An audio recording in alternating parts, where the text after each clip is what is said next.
TV के serial शेर दिल शेरगिल के अपकमिंग एपिसोड में आप देखेंगे कि मनमीत मांगेगी राजकुमार से माफी। यहां तक कि मनमीत राजकुमार के सामने उसका वीडियो यानी कि स्टैंड अप कॉमेडियन होने का वीडियो भी हटा देगी। दूसरी ओर राजकुमार के परिवार के सदस्य राजकुमार के बारे में बातचीत कर रहे हैं क्योंकि भैरव वहां आता है और उन्हें तीतर बीतर कर देता है। भैरव निराली को जाने और खाना बनाने का आदेश देता है जबकि वह अपने दामाद को अपने साथ ले जाता है। जी हां, आज के एपिसोड में होने वाली है भैरव जी के दामाद की एंट्री।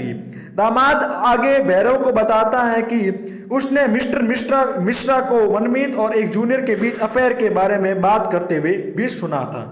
भैरव अपने दामाद को बताता है कि वह भी सच जानने के लिए उत्सुक है, लेकिन सच तो मनमीत और राजकुमार ही जानते हैं। अगली सुबह राजकुमार और मनमीत हवाई अड्डे पर होते हैं जहां भैरव से मिलने की चिंता करते रहते हैं, यानी कि वो अपने भैरव से पहली मुलाकात के बारे में राजकुमार और मनमीत काफी चिंतित हैं। राजकुमार के पास अपनी प्रेमिका का फोन आता है, यानी कि निक्की का फोन आता है, जो राजकुमार को धमकी देती है कि उसे बताए कि आखिर वो बच्चा कौन है, वरना वह उसके घर आ जाएगी। बाहर जतीन भैरव के सख्त आदेश के साथ राजकुमार को लेने आता है, जो राजकुमार को डराता है।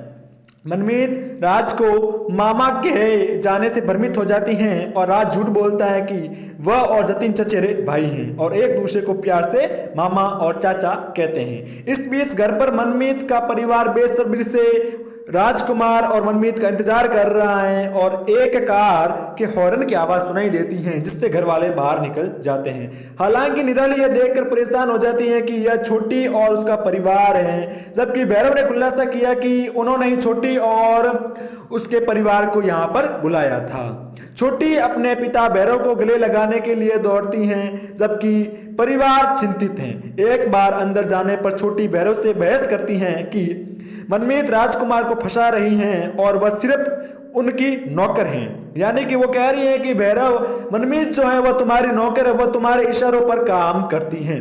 छोटी को अपनी भाषा पर ध्यान देने और मनमीत को शेरगिल मैडम के रूप में संबोधित करने के लिए कहते हैं। तभी दामाद वहां आता है और उन्हें बताता है कि राजकुमार मनमीत और बच्चे दोनों के साथ यहाँ पर आ चुका है। मनमीत बच्चे को केयर टेकर को दे देती हैं और भैरव से बात करने के लिए चली जाती हैं। मनमीत ने भैरव से उसकी बात सुनने का अनुरोध किया और उस भैरव जी को बताया कि उसने अपनी बहन की शादी में जो कुछ भी देखा वह एक नाटक था।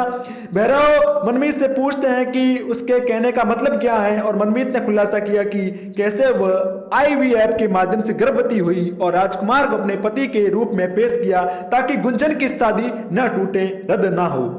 भैरव मनमीत से कहता है कि उसे कम से कम उसे बताना तो चाहिए था जब उन्होंने उसे शादी में देखा था, लेकिन उसने कारण बताया, यानी कि मनमीत उन्हें बताती है कि उसे डर था कि वह गलती से गुनगुन के ससुराल वालों को सच्चाई बता देगा। मनमीत राजकुमार के पास जाती हैं और उसे अपने पिता से बात करने का संकेत देती हैं। लापरवाह होने के कारण राजकुमार भैरव से कहता है कि यह मनमीत की गलती नहीं थी, क्योंकि जब तक वह शादी में नहीं आया तब तक उनकी योजना सुचारू रूप से चल रही थी। शेर दिल